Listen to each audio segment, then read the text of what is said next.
Good morning, my Kit Kats, and welcome back to a new video. I knew I have been out of sorts and out of contact for several weeks. So let's play catch up. Started. Told you I'm that only child syndrome. And I've lost my dad. My dad, we buried him on the 23rd of November. He died on the 16th. He was an amazing man. An amazing man. I mean, just everything. And it's like I've cried, I've done all of that. And I still have my moments. But then when you think about them, you smile because you got good memories. And I'm here for my mom. And she is so strong. When I talk about a strong woman, that's my mom. But it started with these doctor's appointments I told you I was taking my dad to. Y'all, if you have family members that you're taking care of, if you don't care for these doctors, fire them. Get a second, third, fourth opinion, whatever. If you're not satisfied with them, fire them. He's been going to this doctor for years, and I do mean years. Every 3 months. This doctor, he does all these tests on him and everything's okay and it's this, that, and the other. And I've never cared for this doctor, and it's my fault. I should have changed doctors faster. We kept going to the doctors. He do these tests, but this doctor never would read the test because I went to him and changed because of problems I had. So I finally convinced my dad to change doctors. Took him to my doctor. First appointment with my doctor, he says there are some lesions on his lungs and, certain things don't look right, whatever.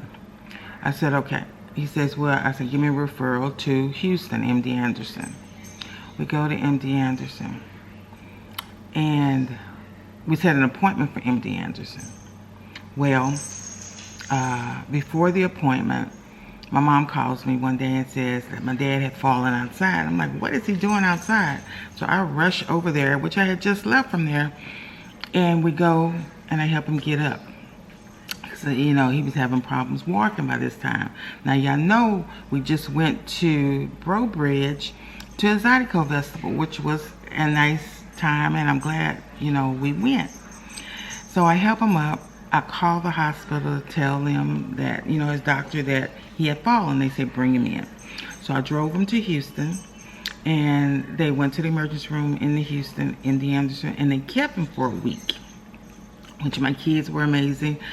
And they did all kinds of tests. They just took that opportunity to just test him from top to bottom. Anyway, we came back here.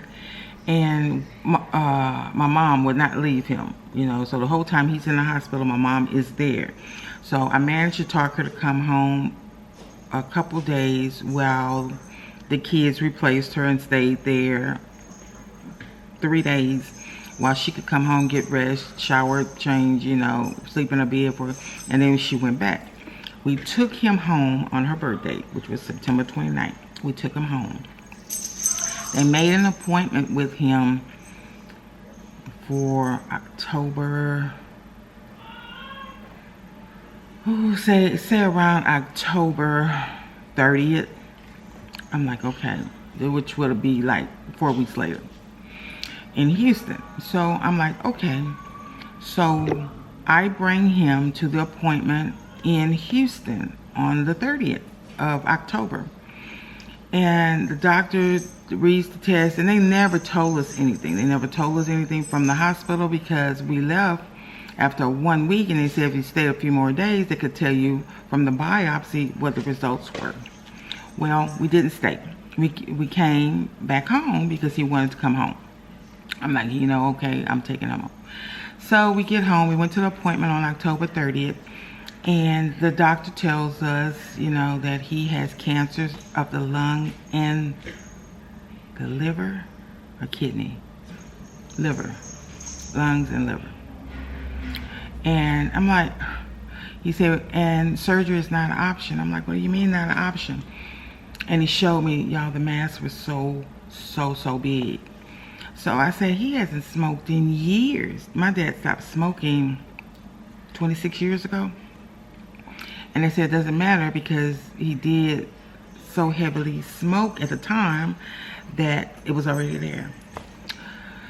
So we come back home and we said he said, do you want to try chemo? I'm like, well, I left that decision up to my mom. She said, okay. So we had made an appointment for chemo the next week. Now he had asked me, do you want quality of life or quantity? And I didn't understand at the time what he meant.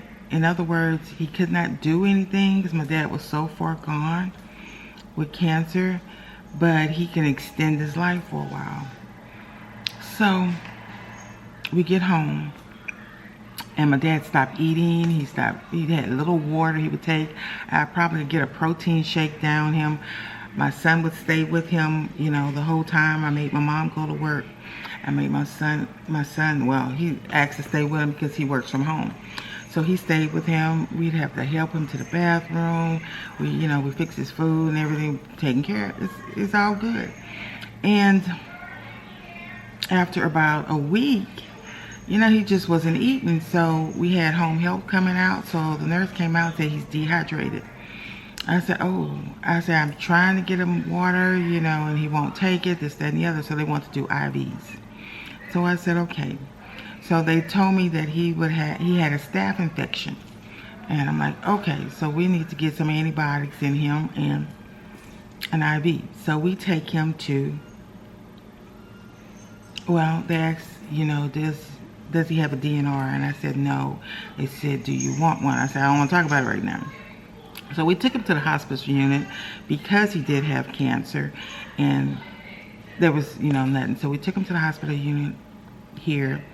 Y'all, this hospital was so amazing. The staff was so nice. The facility was so clean. The atmosphere was just non-stressful. He went there. We had to get an ambulance to pick him up. They picked him up, brought him there. And by the time I got my mom and we went there, he was all perky. He was up. They had started the IV. I mean, he knew us when we hit the room. He was smiling, picking like he normally does. And after about a day, he started going down again. And they said he still won't eat, so we can't let him go. And they was only supposed to keep him for 2 or 3 days. And we tried to get him to eat something, drink. He would pick something and whatever, and it wasn't enough to feed a bird. So he got to the point he stopped drinking. So he's in the hospital. And we were still in the hospital. We was there. My son was there. Stayed with him all day long to keep him company. I relieved him. My mom relieved me and that type of thing. And at night, we would go home and the staff would, keep us close. Yeah, I got the worst phone call. Let's see. It was that Saturday morning, the 16th at 12:30 in the morning. For some odd reason, y'all, I set my cell phone is on Do Not Disturb. And the only people that can contact me are people that I have put in my phone, like my mom and my kids. But for some odd reason that night, I turned off my Do Not Disturb. I said, just in case something comes up at the hospital, I want them to call me. Y'all, I hadn't even gotten in bed yet. So we was up looking at some crazy thing. I think it was boxing or something on TV. And the phone rang and said that my dad had taken a turn. This is how they put it to me. And I already knew what had happened. Because he was having problems breathing. The last couple of days, he was just like there and he wouldn't respond when you walk in. He was just, and they told me that he was started his transition. And I'm like, okay. And it helped, but it didn't help when I got there because I went there before I got my mom. Y'all, that was the hardest thing, seeing my dad. And I couldn't do anything. But babe was right there. I just wish I would have gotten him to a different doctor faster. But you don't know what you don't know. But they said he had been having it, so I don't know. But the test should have shown something before now. So then I left and I went to my mom's to get her. And she wouldn't answer the phone, She said she didn't hear it. So I opened the door and I went in. I didn't want to scare her and told her what happened. My mom broke down. Y'all, that is so hard. She got dressed and I brought her there. And the staff was so good with my mom. And she was there and she stayed there for about an hour and she said, okay, you can call Montreal. So I called the cavalry that's here. And y'all, the people were so nice. You can tell people that are nice because it's their job and they're doing their job, so they gotta be nice because that's their job. But you can tell when the niceness and sincereness came from the heart. And for the staff at that hospital and for the people that picked them up, the funeral home, it was in their heart. And it helped so much. So we went and got my mom home. And I've been with my mom constantly. We had the funeral 1 week later. Family from everywhere came. From New York, Atlanta, Louisiana, but different parts of Louisiana, Baton Rouge, Lafayette, Lake Charles, New Orleans, everywhere, Texas, parts of Texas, Houston, Austin, San Antonio, everywhere. They came in from everywhere for my dad. And it was beautiful. It was beautiful. It was nice seeing family. Even under the circumstances, it had really good memories. We got everything together. The only thing I had a problem with is when we had to go view him to see if everything was correct. My cousin, you never know where your blessings come from. My cousin, Stephanie, was amazing. My other cousin, Jackie, my aunt, Jessie, I mean, they were awesome. I had never been through this before, so I did not know what to expect. And unfortunately, my cousin, Stephanie, has been through it 4 times with her parents and her kids, and she was amazing. Such a support for my mom and me not knowing. And we had the funeral on the 23rd. And since I have totally cleaned my mom's house from top, the whole inside, because I didn't want her walking in and seeing the chair where my dad sat, the bed they slept in. I didn't want it to be sad memories. So like the chair that was in the family room, I put it in her bedroom. So if she wants to be close to him, she could sit in the chair and read a book or whatever. And she wouldn't have to be aware, you know, that it's in the spot that it was in, that he used to sit in and somebody's sitting in it type thing. So I did that, and I changed her bedroom around and turned the bed on the other wall and redid her TV where she could focus it. And I helped her, and I know it was hard, but I packed all of, my mom has clothes. Y'all, when I say my mom has clothes, my mom has more clothes than me and my daughter put together. And y'all know I love my clothes. Yeah. So I cleaned one of her walk-in closets that she had full of clothes, and I put nothing but shoes in it. And I mean, it had shoes from top to bottom. I redid the guest room a little bit. Then I went into, she has 2 master walk-in closets. One closet has nothing but shirts in it, nothing but blouses and shirts. Hung, double hung, do you hear me? Double hung, packed. Did that, put that in there. My dad's closet, I unloaded everything because we weren't ready to go through it, and I put it all on the bed in the guest room. And I mean, it's covered the bed because my dad had clothes too, and he definitely knew how to dress. So we put the clothes all over the bed, and the shoes is all around the bed and the floor, and the hats stacked up high.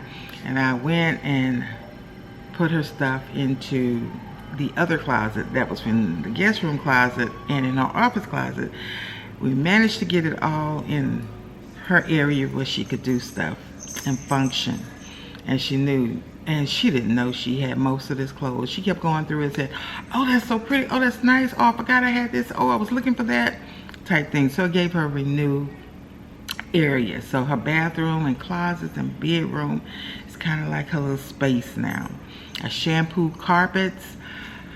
in the family room, the office, and her bedroom. And turned in the closet that was in her office as a storage closet. So she has like towels, paper towels, blankets, vacuum cleaners, the ironing board, all that thing.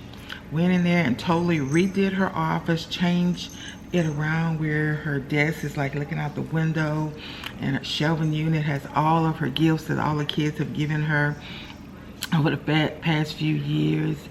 And my son and I went through the kitchen cabinets and cleaned out the pantry, which was some expired stuff in there, and we cleaned out the pantry and the cabinets. She had boxes of QVC lock and locks and Temptation that she hadn't even unpacked. She had bought. We put everything out so she could use it, and now she doesn't have to feel like she's walking into her house and, oh, I'm overwhelmed because I got so much to do. Clean. Her house is clean. So this morning, she was off for 2 weeks because of the holiday, and she went to work this morning. And my little Kobe has been staying with her the entire time because it's her distraction, and he loves her. He absolutely loves her, and she loves him.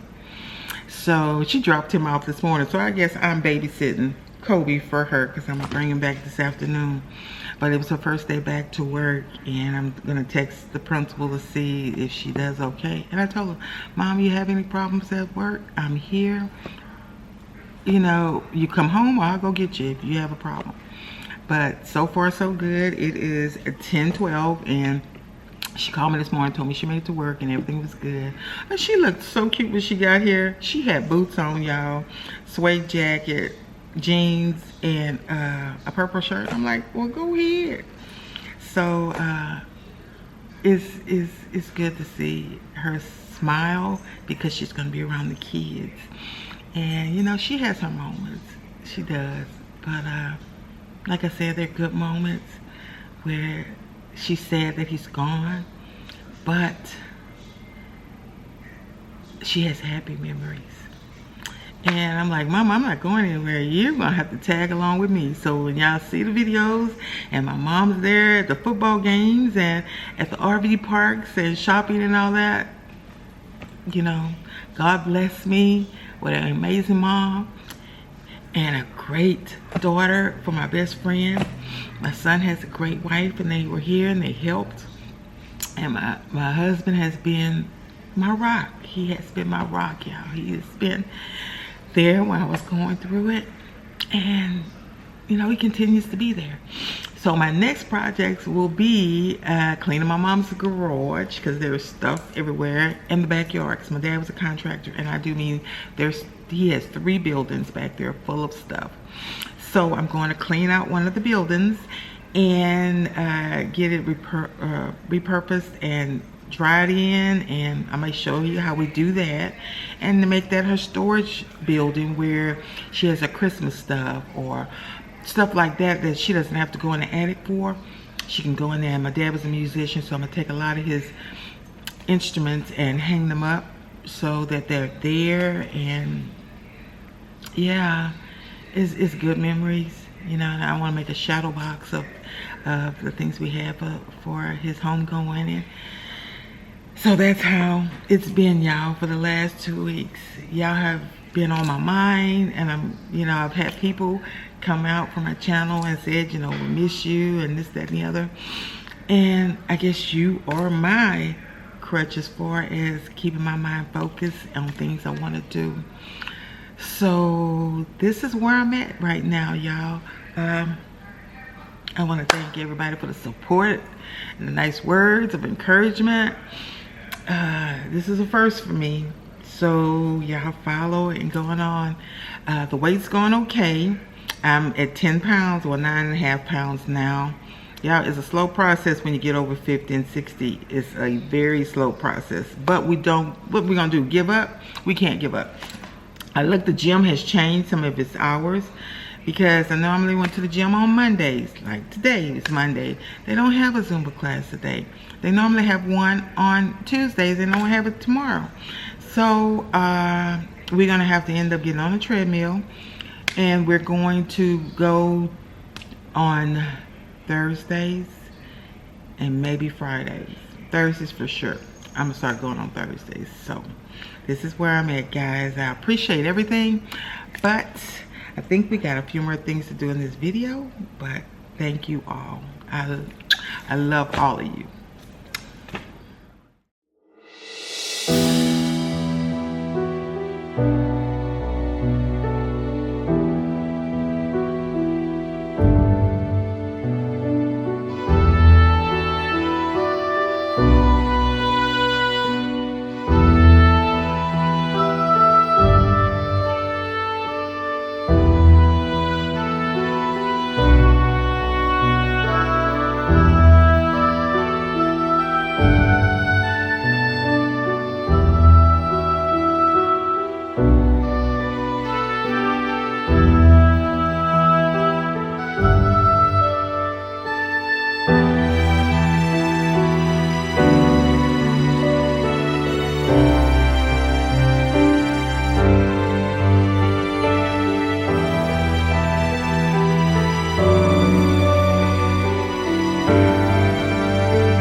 Hello, my Kit Kats.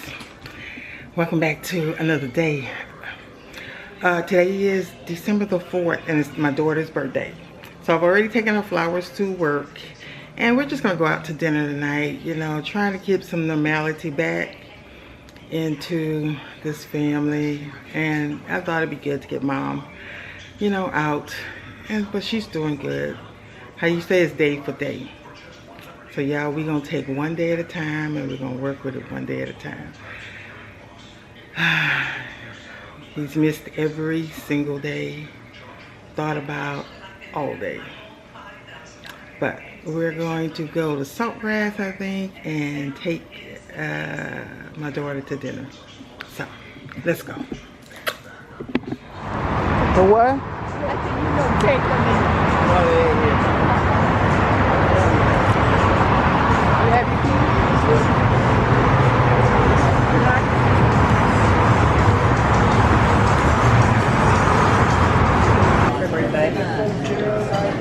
Yeah. Nice, huh?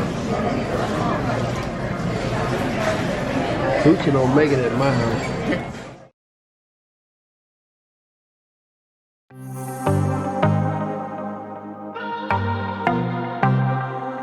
I might be broken down, but I'm smiling.